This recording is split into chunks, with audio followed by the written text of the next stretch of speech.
All right, we should be live, and I'm joined here with Mark and Dave from Morks Miniatures. Gentlemen, thank you very much for coming on today. Hello, thank you. Yeah, thank you for having us.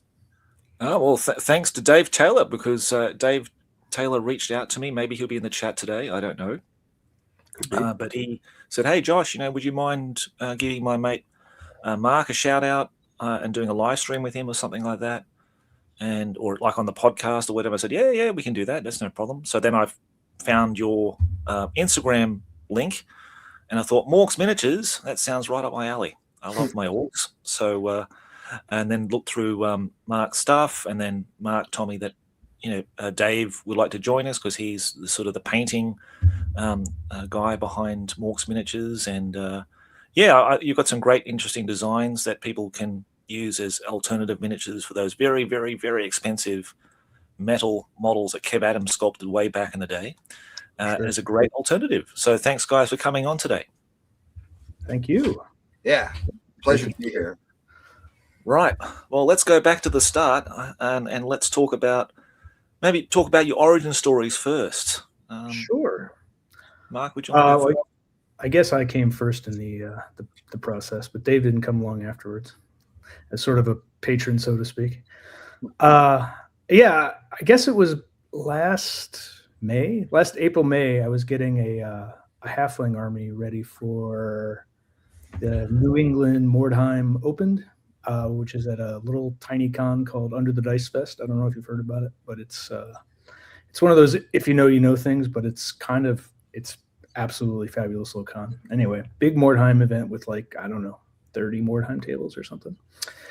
And I right around then I sort of stumbled upon a sculpting app called Nomad Sculpt, which I installed on my iPad. And I had stumbled around before in Blender and a couple other apps, and nothing really clicked. And for some reason, this one just clicked. I watched one or two YouTube videos and sculpted a couple of not that great looking, heads and bits and things. But then I think because it helped to have something I wanted to do. I wanted to convert this ogre and make this ogre carrying like a big barrel of beer and having a little halfling riding in his backpack, waving a little beer stein around. So I kind of cut him up and reposed him and smoothed everything out and made some new folds in the fabric and everything, and that looked good. And I was like, you know what? I'm going to try sculpting this guy's head from scratch. So I sculpted that guy's head from scratch. And from there, I was kind of off and rolling. And the next thing I did randomly was an orc, absolutely a Kev Adams inspired orc. They were some of the first miniatures I had when I was a kid. I started collecting and painting when I was a wee lad, probably around 88-ish. It was when I first saw blisters appear in my local hobby store. And orcs were among some of the first I purchased and painted, and I always had an affinity for them. So yeah, it probably made sense that the first couple I painted sculpted were those. One of them was that fellow in power armor, and one of them was just kind of a commando type. And then Dave saw them, and Dave was like, "Well, I fell in love at first sight." But you kind of already had a use for them. Yeah, I mean, you want me to do that? Well, so Dave had already sort of signed on to do a Battle of the Farm narrative event at Adepticon, just like a small event with 5 or 6 players, everybody playing a handful of orcs, kind of redoing the Battle of the Farm with a few tweaks, but using the Rogue Trader rules. And he hadn't really decided on which miniatures he wanted to use. In fact, he had some of Kev Adams' wonderful newer sculpts. But I said, well, I'm just going to start sculpting orcs, and you can use as many as you want. And now here we are, 20 orcs later, or something like that, and we're just about ready for the event. Awesome. That's wonderful. Yeah. So, Dave, I think Mark alluded that you're one of his patrons, and you sort of discovered his work, and then you sort of jumped on board this project, not only for the Battle for the Battle for the Farm, but also to paint miniatures on Mark's behalf. Is that right? Well, I think I've been a big fan of Mark, just generally as a person for right. Well, I mean, we're old friends, right? Right. Gotcha. So, at one point, there was a few people in our group who started talking about sculpting, like 3D sculpting. And I said, well, this should be interesting. You know, let's see what they each do. And you know, when Mark showed me the orcs, I was like, these are perfect, because I really love this sort of retro style. For a few years now, I've wanted to do the Battle at the Farm, sort of a reboot, almost like a cinematic reboot, using, you know, the same rules, but more of a modern aesthetic. And these orcs, like, were the perfect, you know, sort of captured that. You know, they were scaled to like modern size, which I think GW did a great job with their Mark 6 for their Horus Heresy game. So Mark scaled them perfectly to match those. And it was like, at that point, it was, you know, we were in business, like, so to speak. And Dave's done a wonderful job of painting them. And I made some terrain to go with it for him that he just finished up and looks fantastic. Yeah. We're going to have a look at those in just a minute. We've got a couple of people in the chat here who's just saying hello. We've got Irish Marine 3 with the boys. And good to see you here, Irish Marine. And also Johnny Pilgrim. I see some of my favorite peoples here. So there you go, a couple of friends. All right. Popping in to say hello. Okay, well, guys, let's have a look. We talked a lot about these orcs. Let's have now a look at the orcs. Now I'm going to show this little slideshow I put together for you guys. By the way, the logo, Mark, looks great. I think that came out really nice. I like it too. Yeah, I like how it's got like sort of orky like script you use there, mate. And I like that little icon. It suits it really nicely. Now, actually, that's a good point. So, like, obviously, Morks miniatures are kind of like a new thing for you, Mark. But is it going to be just centered around orcs and expanded on that, or is it going to feature lots of other different races as well? I think for sure it's going to eventually encompass a lot more things. I've got a couple other one-off miniatures in the range. I did like a rattling sniper and a beastman, like a sci-fi beastman. And so I'm going to do some more things like that. I'm thinking possibly over the summer I might do a range of fantasy gnomes with swords and axes and things. Oh, cool. Because I haven't seen a lot of those before, and it's something that, I don't know, appeals to my silly sensibilities. So yeah, I might do that. I actually have a request. I was going to save this till the end. But so the Battle at the Farm we're going to run it at Adepticon, and all the proceeds are going to charity. But a couple of us were thinking a year in advance, like what we might want to do next year. And we sort of came down on potentially running do you remember the Realm of Chaos Champion warbands? Oh, sure. Yeah, I did that once.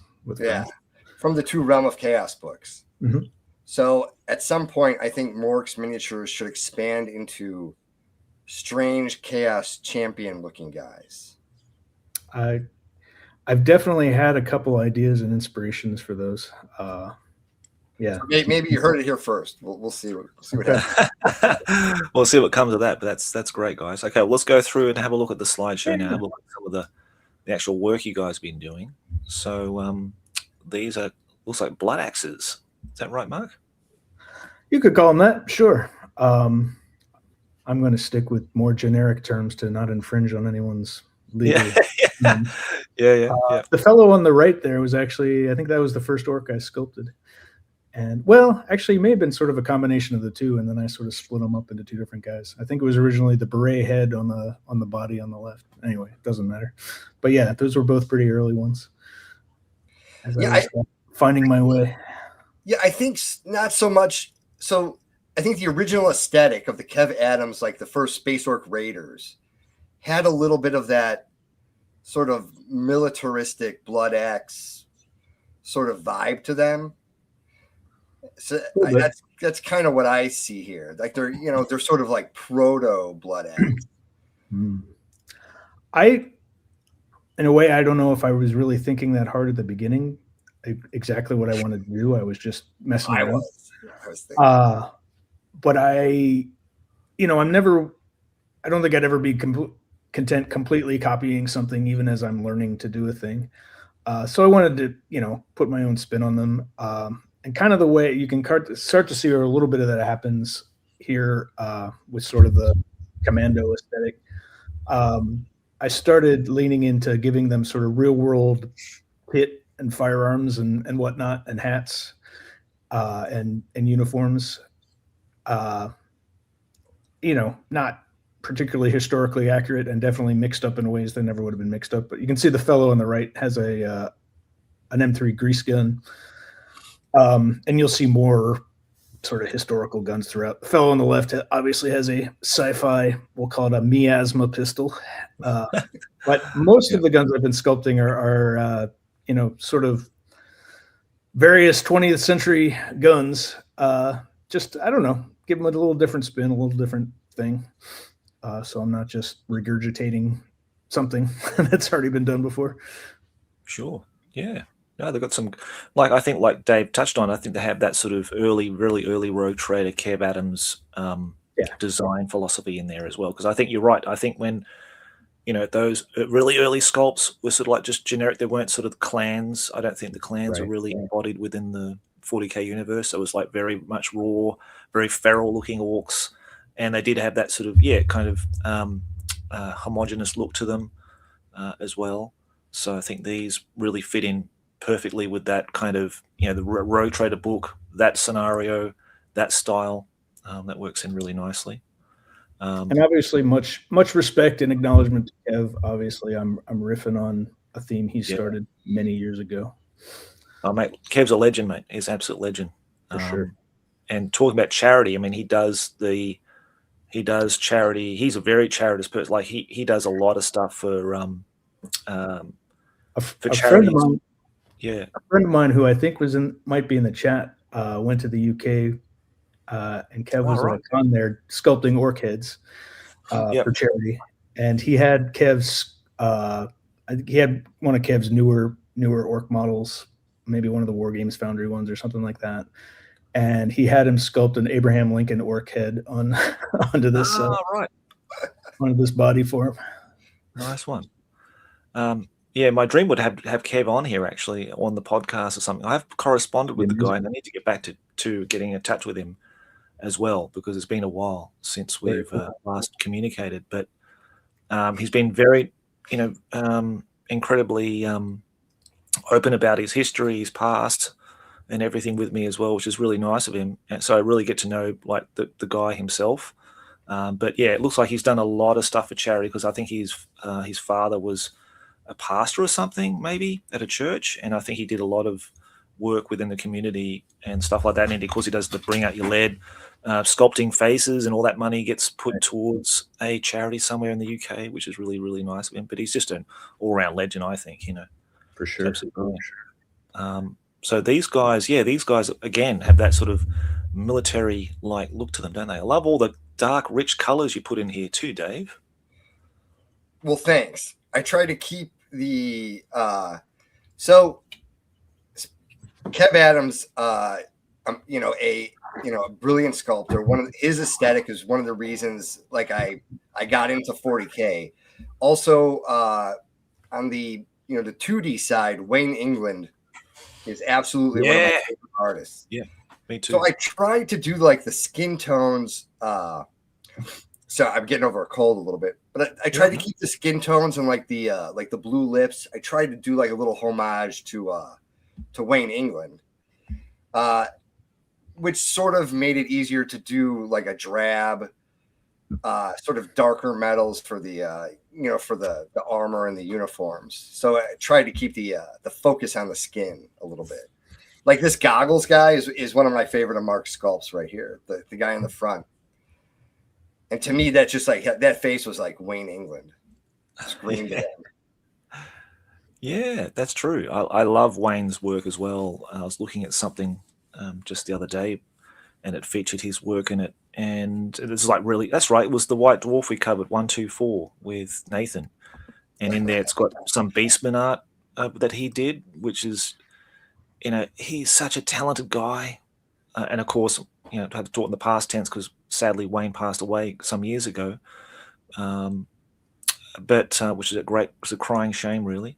I got to meet the guy when I was in the UK when I worked at the studio briefly, and he was just so generous with his time, and he would, because I think we're working on the Lizardman army at the time, and so he would show me all his art sketches and all his work, all his inspiration that he was working on to create a lot of the Lizardman art, and just had just any question I had for him, he had as much time that he could give me to help me out.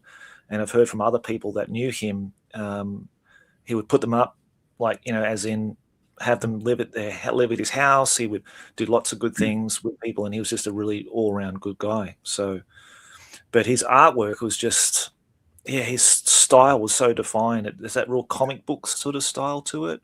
Yeah. He had that depth perception that really I don't think other artists could do. And there's something about his art that's really, just so incredible. But I'm glad that was an inspiration for you, Dave. Yeah, I mean, you think of like Blanche and like Miller as sort of the grandfathers of the aesthetic, but then then came this obviously a wide range of artists that you go through that Rogue Trader book, and that early stuff, and it's just that is still my favorite art. It's still my favorite aesthetic, Yeah. I'd be remiss if I didn't also give a shout out to Paul Bonner. I think he contributed a lot to the orc look. For sure. Oh man, Paul. He's Great just minute. Another legend. Yeah. Amen. You can't go past Paul if you look at Orc and Goblin stuff, especially the artwork, especially for that Rogue Trader era. I don't think so much for the I suppose Advanced Hero Quest had a lot of Paul Bonner art in it during that time. I think who was I thinking about the other day? I think his artwork and aesthetics really captured the confrontation orcs that the French guys did for Rackham. I think his depiction of that art and the miniatures really fit in really well, maybe even more so than the 40K stuff at the time. He had a very distinctive look. Also doing some work for Trench Crusade now, I believe, as well. Oh, is he really? There's a lot of guys that pulled in from the old GW lineup, haven't they? The Hall of Fame. Tomas put some calls in. I think he did a lot of work for that Trudvang game as well. It's like a Swedish RPG game. Oh, right. Which looked really amazing too. Yeah. Very cool. Some more shooters. Oh yeah, more shooters. Yeah, to some degree, my earliest stuff was dictated by like what Dave needed for this game. So it's like a lot of shooters. And finally, Dave was like, you know what? I think I do want like a big shooter or like a machine gun. So I made a machine gun and I made a rocket launcher.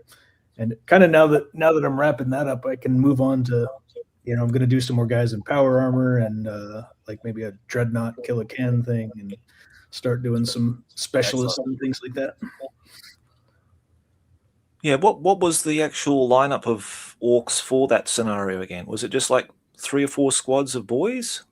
So it's 4 squads of basically orcs with bolters, and then their leader has the miasma pistol. Right. So there's one orc with a plasma pistol who's the leader, Thrug Bolnek, I believe his name is. And he's got his lieutenant, who is the guy in the beret. Now, they all have bolters. So it's a little contentious. The scenario is seemingly weighted in favor of the Imperial Space Marines. So we're tweaking it a little bit to give the orcs, we're sort of upping their firepower a little bit. So Mark did this really fantastic RPG guy. I don't know if you got a picture of that guy, but we're going to give him a missile launcher and a heavy bolter. Might be one of see the scale. Yeah, it's perfect. The scale. Yep. I don't know if you're 3D printing cats there, Mark, but I see you pulling off cats every now and again. So yeah. They're coming out in color. You're doing a meeting from home. Yeah. But no, as you touched on before, the scale comparison here between a 30k Horus Heresy Mark 6 Marine and the Orcs. Orcs should be big and mean and tough. So yeah, I think they scale up pretty well. Looking at them, did Orcs have toughness 4 in Rogue Trader and Marines have toughness 3? Is that right? That's a good question. I think they did. That's it. The holy book. I'm surprised DB's not here. Actually, the old Dungeon Brash Babbles. I'm surprised he's not in the chat. He could help us out here with some of this. But I've got a feeling Marines are like toughness 3, and maybe Orcs are toughness 3 as well. Then I suppose. I'm not sure. No, Orcs are toughness 4. Nice. Orcs are toughness 4. Marines are toughness 3. Right, but the Marines have better armor in the right in the scenario Right. Okay. I like this guy. I definitely want to get back to doing more of those soon. Yeah. Kind of my favorites too, I think. Now I got lots of ideas ideas for crazy weapons and things to give them. Yeah, I bet. In Rogue Trader, it's just called power armor, isn't it? This is before the mega armor came into it, doesn't it? I've got a bunch of the old metal ones that I'd painted when I was a kid. I mean, I've got a bunch in general, but I definitely, when I was a kid, I really liked the power armored ones, and I think I bought every one I saw. Yeah. No, that's good. That's nice. I love that red. What kind of red did you use there, Dave, on that armor? I think that's I think the red is all pro acryl. I think it's I can send you the recipe. Bright pyrrole red. Maybe. Yeah. It was probably started like I think there's like a black red was probably the base. And then there's is there a dark red? Or like a burnt red. There's a lot of reds for sure. Yeah. It's funny because they're all right here, but I can't I have to find them. That's fine. That's okay. So it's time to reorganize. Because they look. I like that sort of black, that muted black you get on there. So it must be like some kind of charcoal black or something like that. Yeah.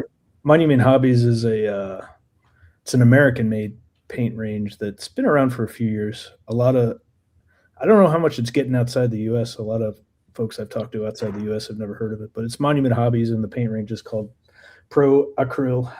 There's another cat off the printer. Boy, big tubby cat. Okay, well, yeah, I've heard Pro Acryl. I've got a mate here in Japan who wanted to sort of trade or sell me a few sets of their paints.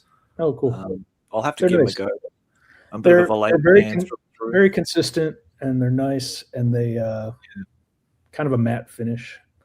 I've sort of as I like replace paints, I've sort of replaced them with that line just because it's been consistently good. Good. Okay, mate. Yeah. Nice. Being in the US, they're easy to get. Really easy. Things like Vallejos, can be really spotty to be able to get, and it's always like white and black. I think there's literally this dealer was telling me there's literally one container ship that comes from Spain and docks at Baltimore, and that's where all the Vallejo in America comes through. And if that ship gets held up, you're out of luck. Well, given recent political news, I don't think you see much Vallejo anymore. Hold on, what you can get. What a mess.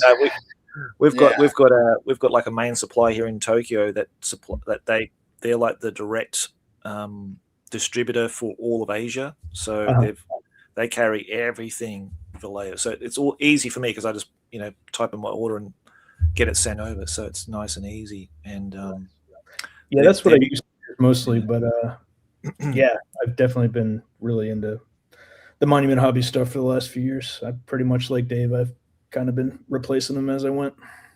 Yeah. Okay. Well, these guys. These are mine. These are the few that I painted. Oh, right. Okay. Well, yeah. Very nice and bright too, mate. And very well painted as well. Yeah, thanks. I've played a couple games of Space Gits. I don't know if you're familiar with that. And so I think I was going to lead a couple of casual friends games at Adepticon. So painting these guys up for that. Have you heard of that, Josh? I haven't heard of it, mate. No. It is the fellow who did Gaslands. I can't remember his name. McCullough, is it? Could be. Anyway, he made this little. He did a Kickstarter for this little game rule book, and I believe Cromlech made some official miniatures to go with it. The game mechanics are utterly bonkers. You have like a small band of like 5 orcs or so, and like to shoot, you have a certain number of dice for different types of guns, and they use different like Dungeons and Dragons dice. So like pistols are D6s, and like bigger guns will be like D8s or whatever. And you roll a certain number of dice for what it says, but where the dice land, that's the trajectory of the bullet. So you have to try to aim your dice, like put them either in front of or behind the model you want to shoot at. And so that's really challenging and ridiculous. I think they call it a dexterity-based dice game. And then to move them, you roll 3 dice, and you move that number of inches, but that has to be in the direction of the 3 dice, and you can do them in any order you want. So you do it, and you're like, all right, if I go this one first, 3 inches, and then this one 5 inches, and then this one back 2 inches, you can surprisingly get at least kind of where you want to be by doing that. Mike Hutchinson is Mike Hutchinson. Yeah, that's his name. The funniest mechanic, though, is the orcs are all supposed to be getting drunk throughout the game. Oh, and brilliant. To represent this, every time they move, they take a swig, and they have a little stack of dice that touches their base, a little stack of D6s. And every time they take a swig, you put another little dice on. And every time they either get shot or hit in combat, they also have to add a certain number of dice to that. And anytime that tower falls over, the orc passes out. And he can't get up again until like one of his friends come over and gives him like a kick in the ass to get him up and move him again. Right. It's completely ridiculous. It's completely ridiculous. But it's actually like, it's one of those things that you wouldn't, it's like, this sounds funny, but is it actually fun? And yes, it's actually fun. It's well thought out. It sounds fun with a few beers as well. Drinking a few beers. Yeah. Oh, for sure. Yeah. I think that's imperative. But anyway, we're going to do a little bit of that at Adepticon 2 is the plan. Cool, mate. That sounds great. Well, very interesting rule set there, if anything. Yeah. Okay. Now, this is where the terrain comes into it. Now, this terrain was just made for the event at Adepticon for Battle of the Farm. Is that right? Yep. I made that, and I'll be putting the files out into the world via my Patreon, and also they'll show up on Cults eventually. Those are the only 2 places I distribute stuff for now. But yeah, these will be on display at Adepticon at the Battle of the Farm. Okay, mate. Well, you have to share me your Cults link as well, please, because I can add that to the show notes. Now, if you want to access the Instagram or Patreon and eventually the Cults page, just look at the video description. You can find all of Mark's links there and access files for these orcs to be printed out at home, maybe with some cats added in as well. If you're why not? So, but yeah, the terrain itself looks very, represents it really nicely to what the actual, from my memory anyway, of the Road Trader. I think it's like just all drawn out. It's like an illustration, wasn't it, of the actual map and the buildings and stuff like that. Right. I think it was kind of ruins in the original one, right? Yeah, and it was definitely more of a traditional sort of country farm. So like I said, sort of this idea of like sort of retconning or like rebooting the Battle at the Farm using like a more modern aesthetic. I mean, these are still very like Rogue Trader buildings. I think the whole basing everything on cylinders is very Rogue Trader, because they used to use a lot of cups and bowls. They did. Yeah, they did, mate. That's right. A lot of Pringles cartons or whatever, Right. So I think like the idea was, and this, I'll let Mark speak to the design work, but it was like keeping that aesthetic, but just making it look a little more modern. I mean, I think they, they took a lot from Star Wars. in that first book, you know, in a good way, you know, and I think it just shows in some of the terrain they had. So we wanted to sort of stay loyal to that. Dave sent me a couple of illustrations, and I don't think they were Star Wars illustrations. No, but they had a little bit of a vibe of that to me, and they were these sort of cylindrical buildings, and I was like, all right, well, like when I thought at the time, I was thinking like sort of Rogue Trader buildings. I was thinking of those square sort of North African buildings that they always used to have in the studio shots. But again, like I don't want to just necessarily make stuff that everybody's made a million times before. So yeah, I thought it was cool to like start with a little bit different shape and be like, how can I make this Rogue Trader-y? And I simplified it a little bit. And like, yeah, Dave's right. You know, people were making things out of containers they got out of the kitchen or out of their mom's trash or whatever, you know, paper towel rolls and such. So, you know, the cylinders definitely can vibe that way. And I kept the level of detail a little bit to a minimum, you know, if you were to compare it, certainly compared to modern Games Workshop style. Just to kind of vibe early, you know, Rogue Trader 2nd edition sort of look. Nice, mate. And I can't stress how important it is to have graffiti. Yes. Yeah. But it's nice. I mean, there's some really nice like curvature. That's one thing I like about 3D printing as opposed to MDF stuff, like modern terrain. That's like obviously like a commercial thing you can buy. Right. You just can't get curves on your MDF like that. You know what I mean? So that's this piece right is fantastic. Yeah, laser cut terrain can certainly be cool, and I've made my fair share of it, but it does have its limitations. Yeah, it does. Yeah, no, I think 3D terrain has really opened my eyes at the possibilities and potential. I don't know if you're familiar with Dr. Spork, his terrain that he's made for 40K and fantasy. Yeah, he does a really good job, and he tries to replicate exactly how those models were made. And unfortunately, with time being pressing and being very limited, it'd be lovely to just have all that stuff on the table and making all that kind of thing. But time is not. Time is of the essence, basically, these days. Having it just 3D printed like that and looking magnificent really can make your tabletops really pop. So I'd love to see this in the Smoke Dungeon, if possible. I know Smoke DB is here, so having this in the Smoke Dungeon, playing. Hey, there he is, Dungeons Rush Babbles. He just showed up. That's the man. That's the legend. Yeah, I just mailed him a big bag of 18 or 19 orcs. So great. Yeah, I think we're talking like we might play some Gorka Morka in September. We're having a get together. Well, that's a good idea. Yeah, Gorka Morka with these orcs and having and I suppose the good thing about with the and I know you sent me some of the images of the 3D the models and all the parts, but you've got all that variation of customization where you can change weapons, and obviously you'll probably design extra weapons and different kinds of weapons to replicate those of the 40K universe, equivalents to them, and off your way. And I think that's one of the tricky things about. I've never played Gorka Morka, but I know that the models are kind of really hard to get. They're kind of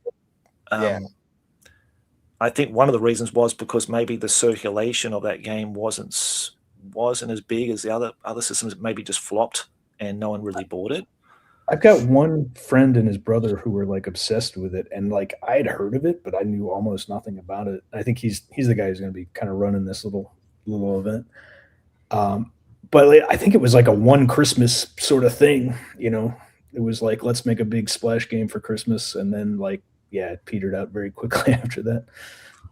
I still have the Grot sail, like the sail. Oh yeah. Thing, and then the other Grot was like a not like a push cart, not like a Snotling pump cart, but like similar. I still have those. I have the Grot stuff. That's cool. They all have those weird like army man bases. Like they weren't intended on like. So you could fit more of them into a truck, right? It was like Right. That's Yeah. what it was. Which I get, but like I still don't dig it was- it. I would have to glue it to it. I'd have to glue them to a slotted base. Again, like Mark, we were talking, like my OCD, I was like, all these bases are terrible.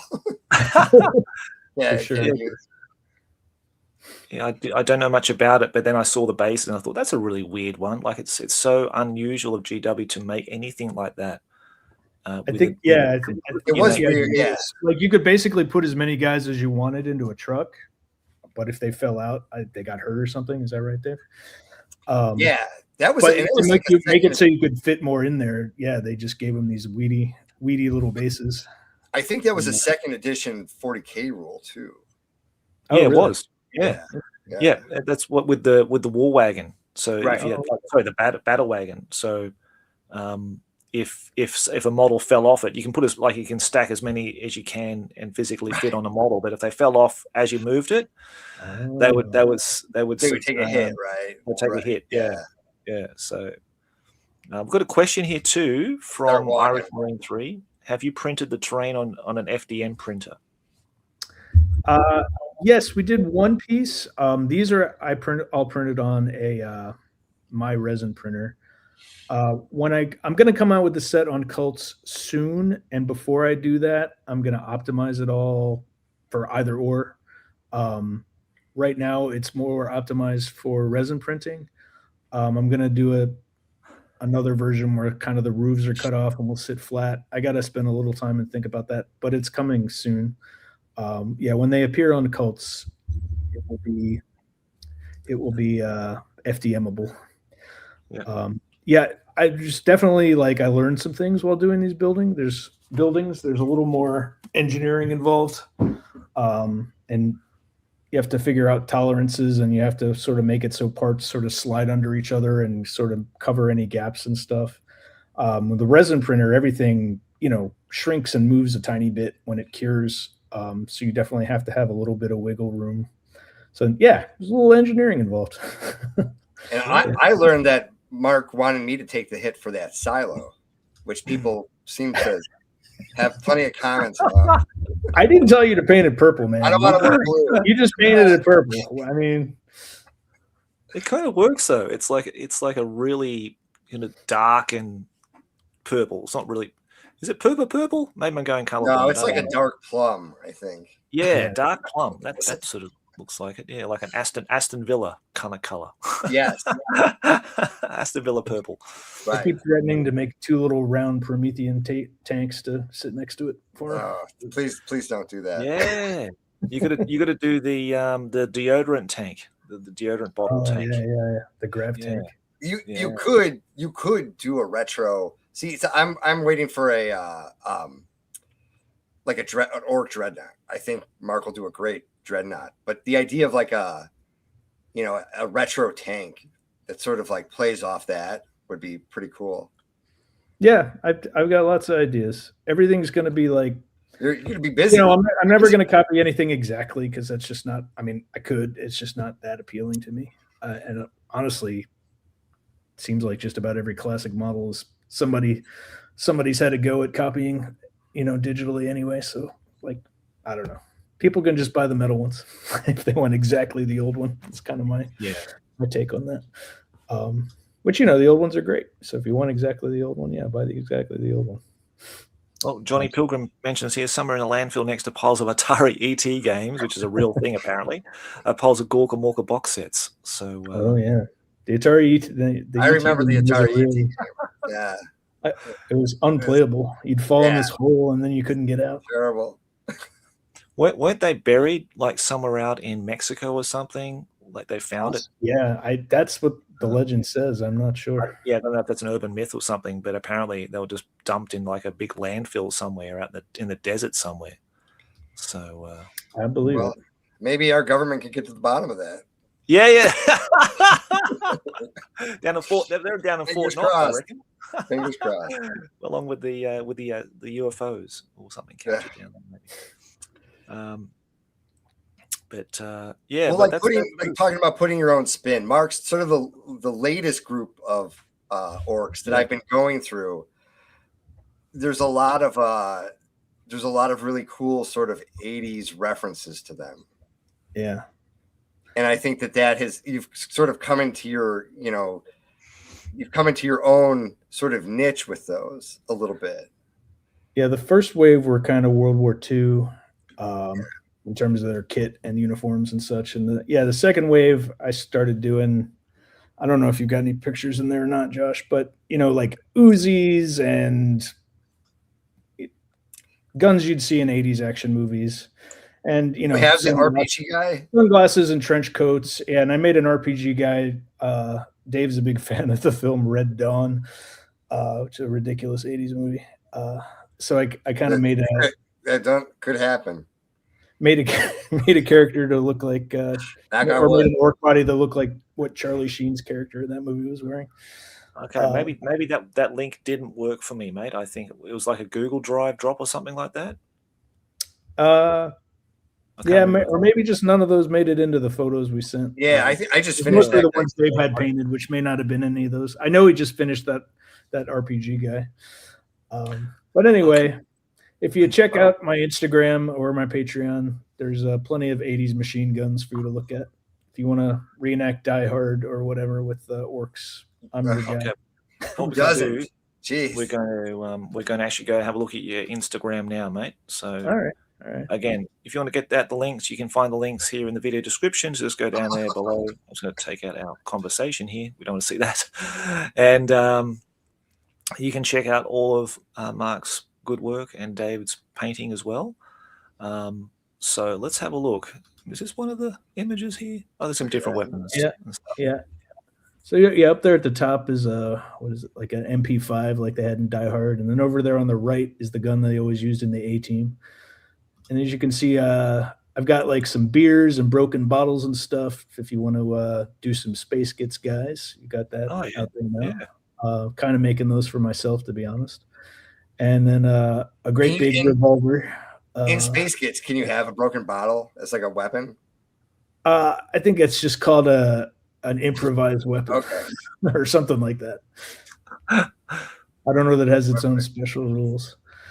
And then, I think the next slide over is actually like there's like a bunch, or maybe to your left there's a bunch of Uzis and stuff in that one. If you look at the one with the trench coats, I don't know, whichever one you want to click on.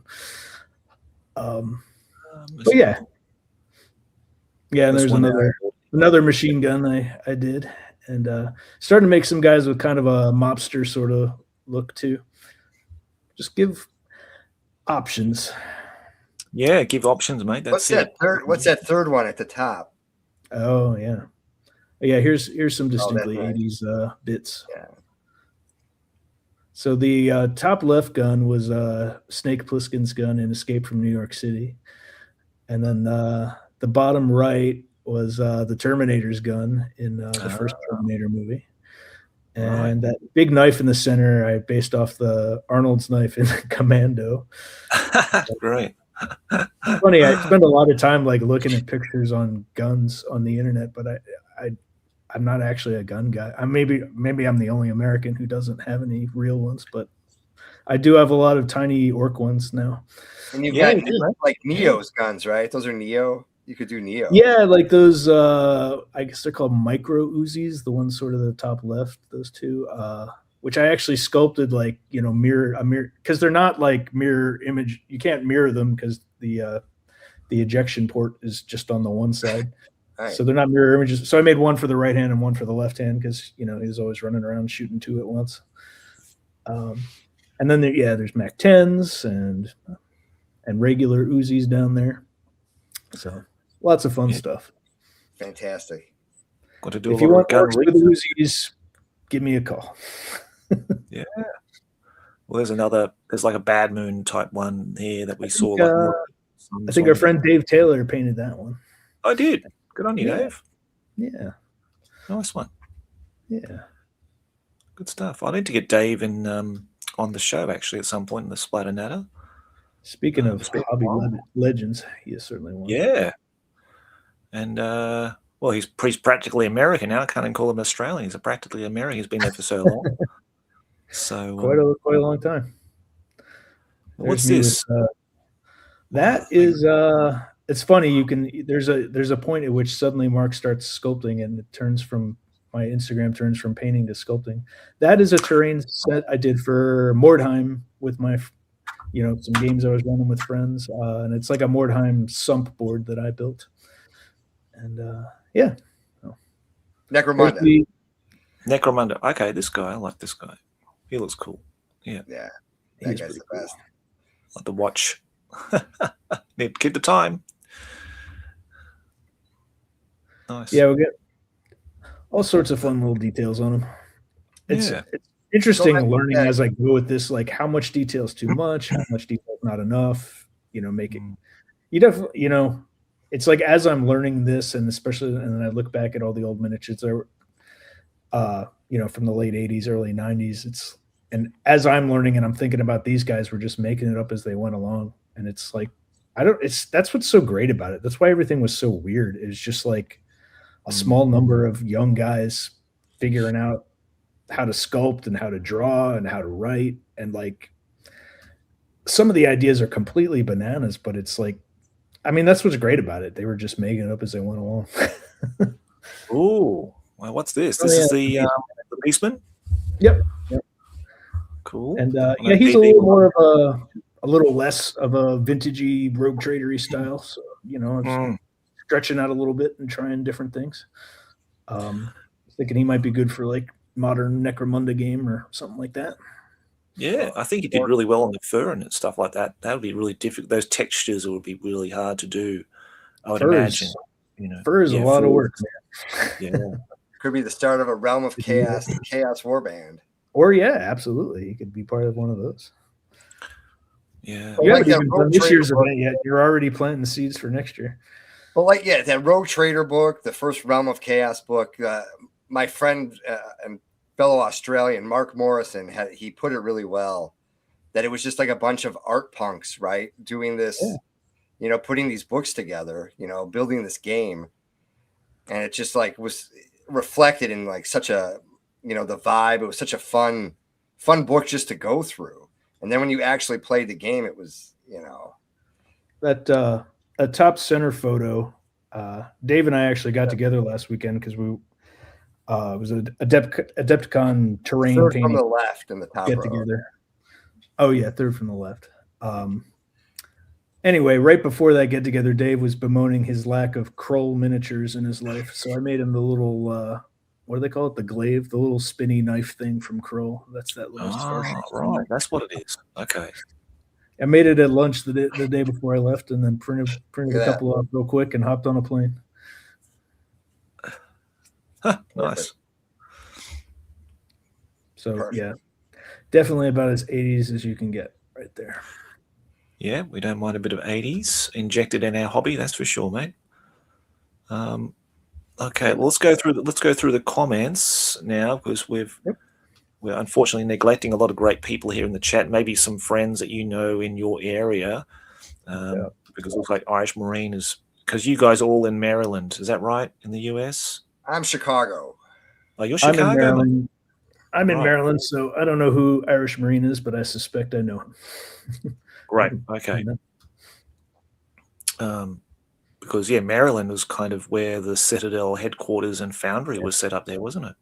Yeah. And it's probably not a coincidence that like I got into this hobby fairly early, because I'm guessing that's probably why figures started showing up in my local hobby shop. Probably like 88 or so, I want to guess. Maybe 87 even. I'm not even sure. But and then not long after that, as friends started getting driver's license and stuff, we started going off in search of Games Workshop stores and going from there. Nice, mate. We've got Chief Indian. Howdy, mate. Oh, I know. Hi, Dan. Dan. Okay, well, now we know your name now. I can call you Dan now every time I see you pop up. Dan is an actual Native American, hence his name. Right. Okay. Gotcha, mate. Hi, Daniel. We have a lot of great US viewers and listeners on the Crown of Command, which is always good. Who else we got here? Who's this? Slayer Placemat. That is a friend who I'm going to let remain nameless because he works for. Okay.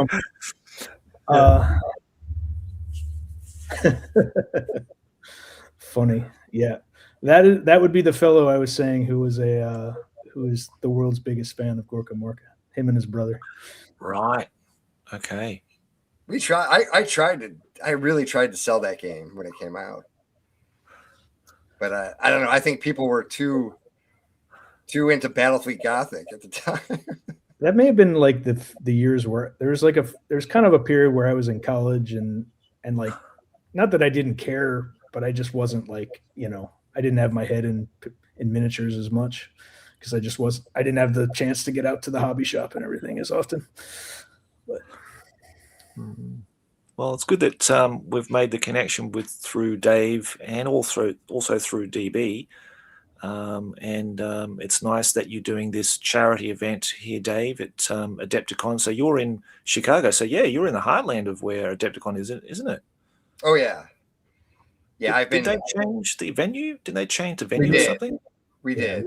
Moved to Milwaukee. Last year was the first year there. Right. We just sort of. I've grown the previous venue by quite a bit, and it was just time to move. Okay, that's what the reason was. Okay. Yeah. Sorry, Dave. What were you going to say, mate? We lost to Adepticon. Now maybe the Bears. So I don't really know what to say. Is that the baseball team? NFL? No, it's the NFL team. Yeah. NFL team. Okay, sorry. But I am a Chelsea supporter. Yeah, I know. Yeah, DB told me, mate. So you're part of the good club, mate. Part of the Blues, and yeah. But yeah, I mean, I wanted it to stay in the Chicagoland area, but it was just it just made sense. It got too big. Yeah. A lot of locals a lot of people in general were sad to see it go, and I understand for sure. And certainly some locals were upset about it. But we just couldn't stay in that venue. It was just bursting at the seams. And honestly, we probably stayed there a couple years too long, because we liked the venue.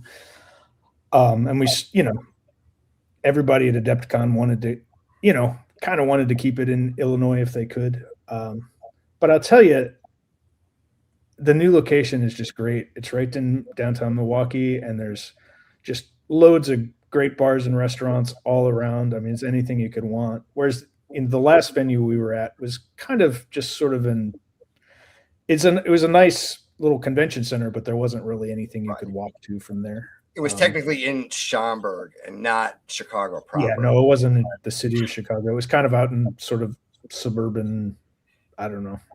It was just not a walkable thing. Right.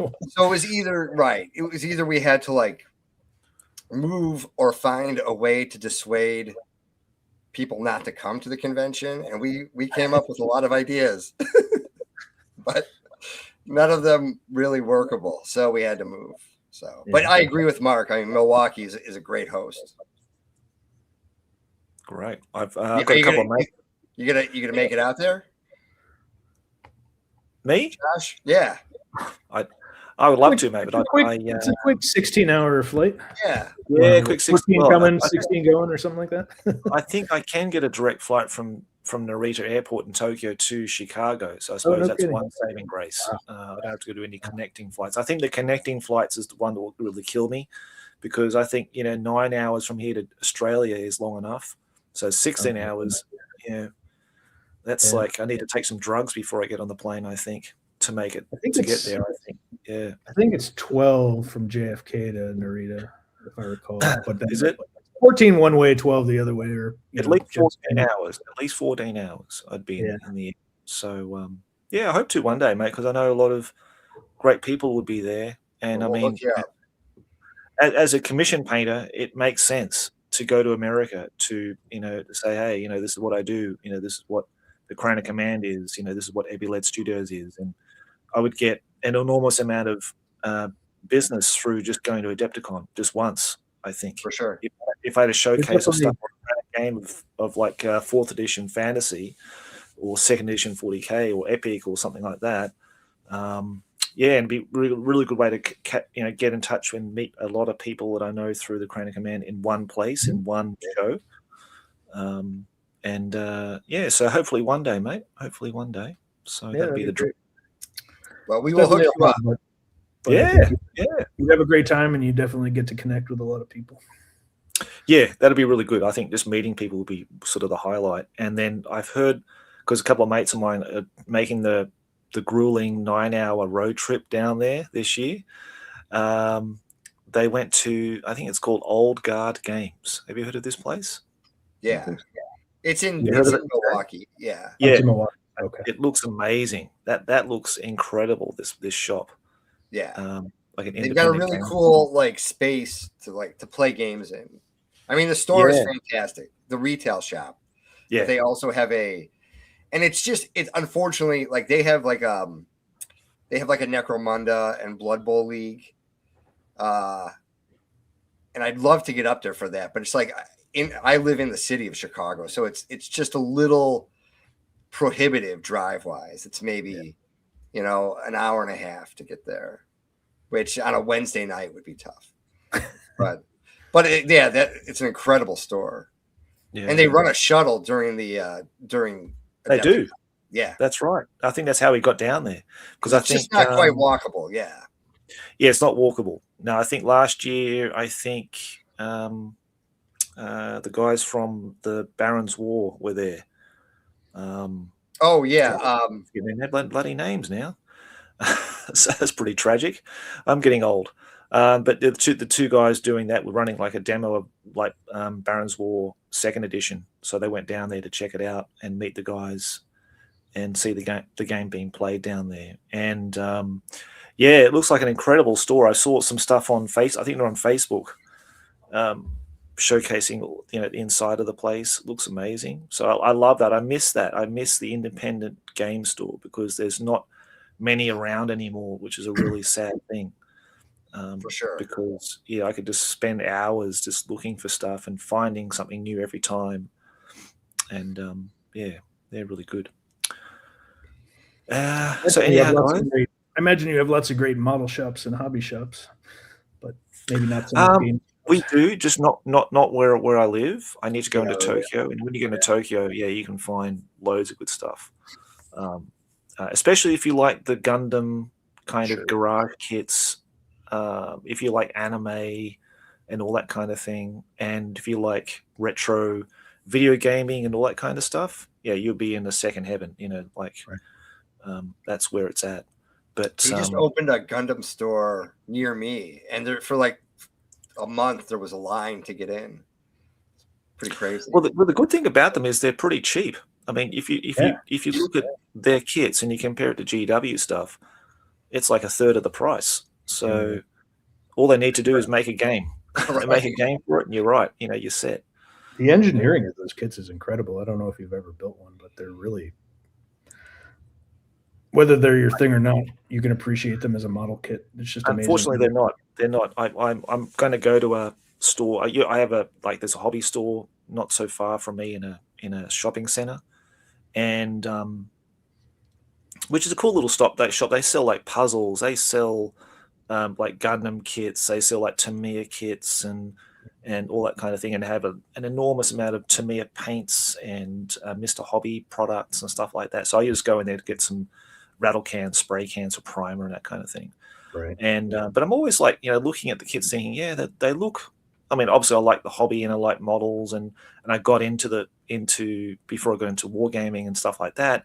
I used to buy Tamiya kits because I like the World War II tanks and all that kind of stuff. And I often wondered, maybe I should just pick up a set one day and put it together and paint it, and just as like a, I did this when I was like 13, 14, 15. How would I approach it now? How would it look now? All these years later, knowing everything I know. And maybe I might do it because look at some of the Tamiya World War II like infantry sets and stuff like that.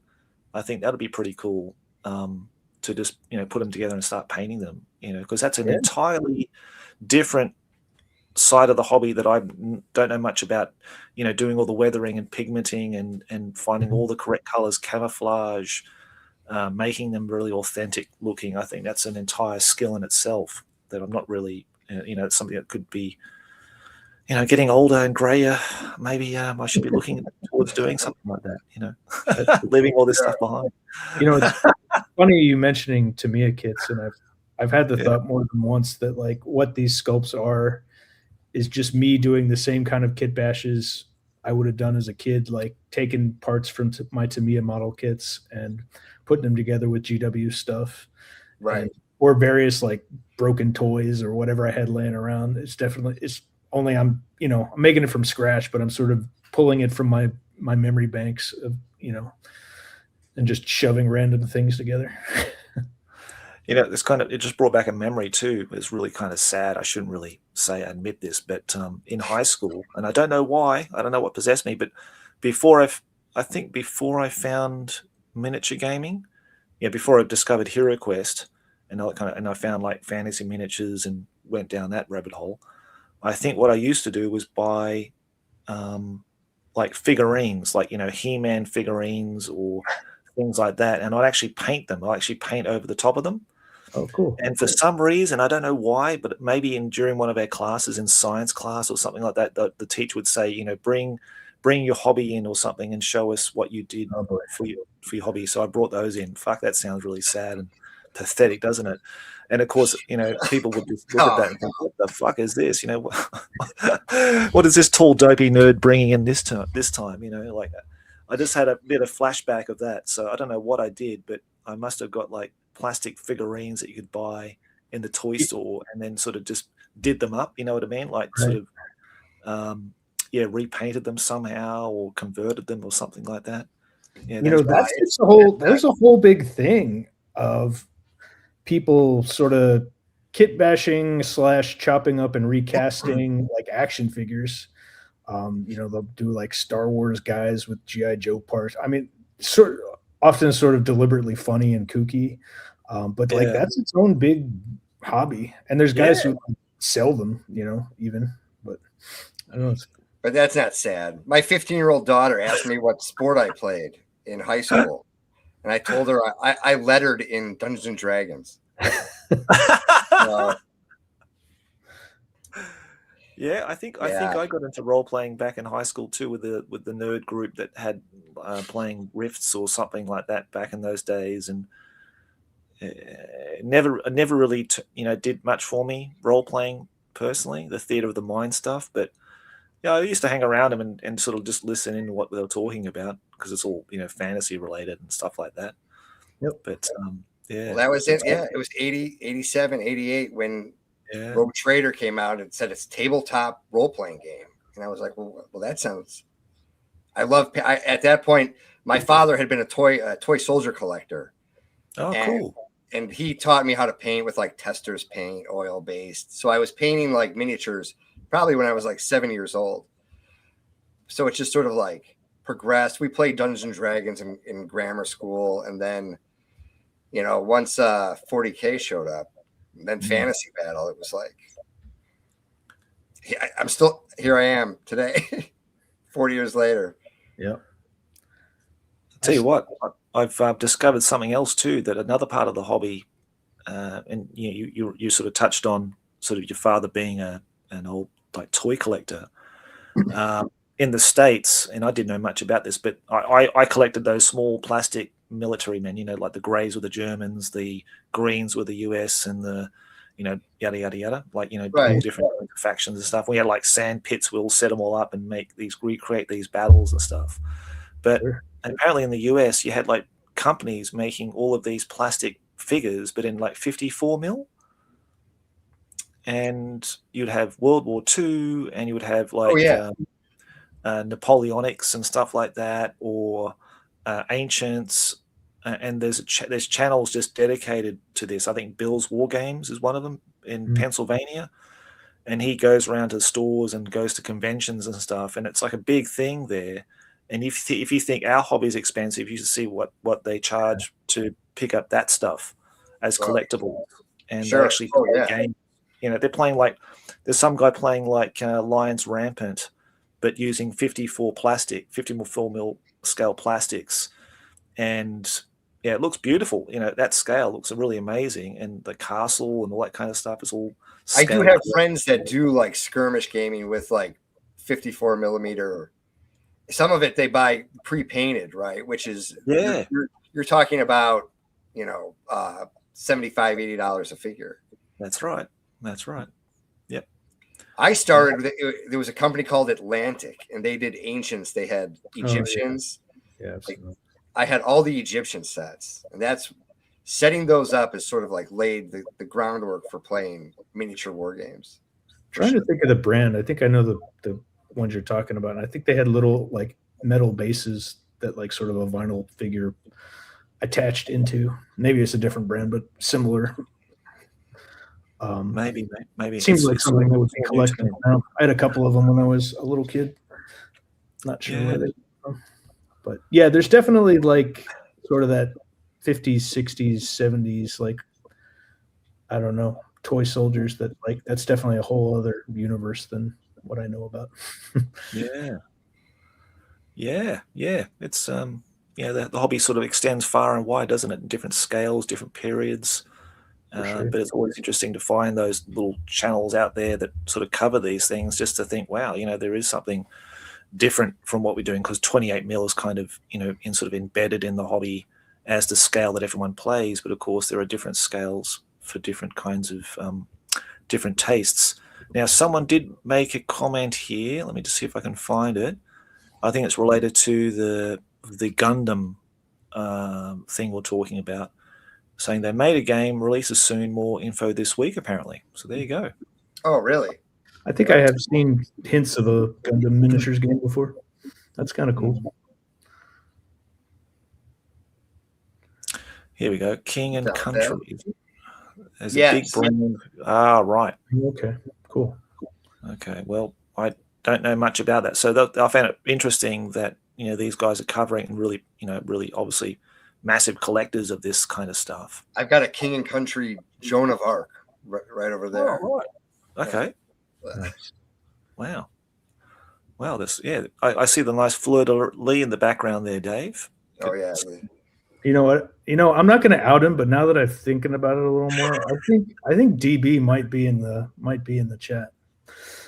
He is. He's laughing at me at my story before.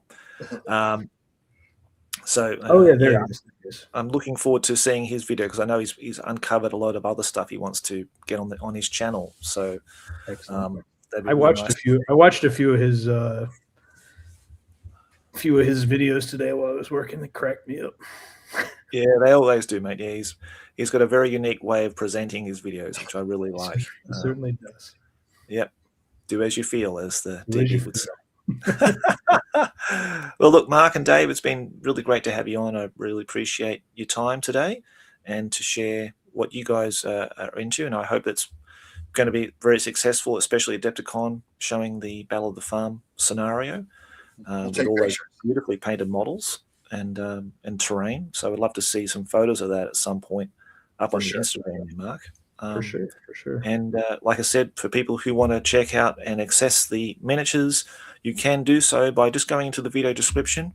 You'll find Mark's Instagram page there, and also the Patreon link. And if you can share with me your cults page, unless I can find it on Google search.